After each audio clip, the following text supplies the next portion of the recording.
ஓம் சக்தி.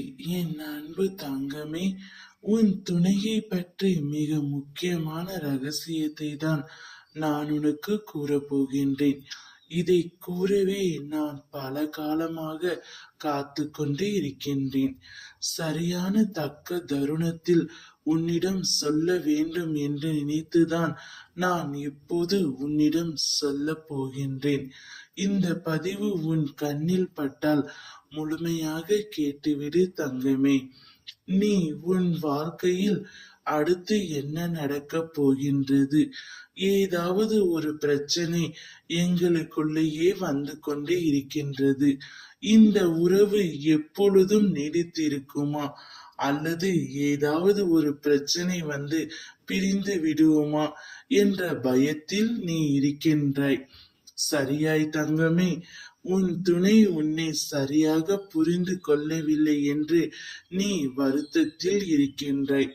ஆம் தங்கமே, உன்னுடைய துணை உன்னை பற்றி சரியாக புரிந்து கொள்ளாமல் உன்னை விட்டு சில சமயங்களில் விலகி செல்லவும் நினைத்து கொண்டு இருக்கின்றார்.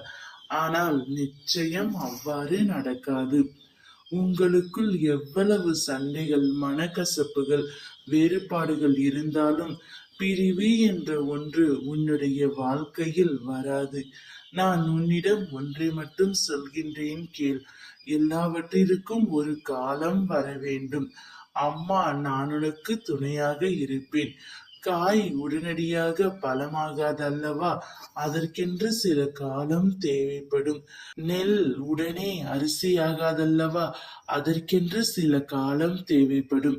அதே போலதான் எல்லாவற்றிற்கும் சில காலம் எடுக்கத்தான் செய்யும். அந்த காலத்தில் நீங்கள் இருவரும் உறுதியாக இருக்க வேண்டும். நீங்கள் இருவரும் உறுதியாக இல்லை என்றால் இந்த உறவு நிலைத்திருக்க வாய்ப்பில்லை தங்கமே. கலக்கம் கொள்ளாதே. எவருமே இங்கு சவால்களை எதிர்கொள்ளாமல் வாழ்வில் உயர்ந்ததே இல்லை. உனக்கு நடக்க இருக்கும் நல்லதை தடுக்க இங்கு எவருமே இல்லை. அதுவரை பொறுமையுடன் காத்து கொண்டே இரு தங்கமே. அனைத்தும் நல்லதாகவே நடக்கும். ஓம் சக்தி.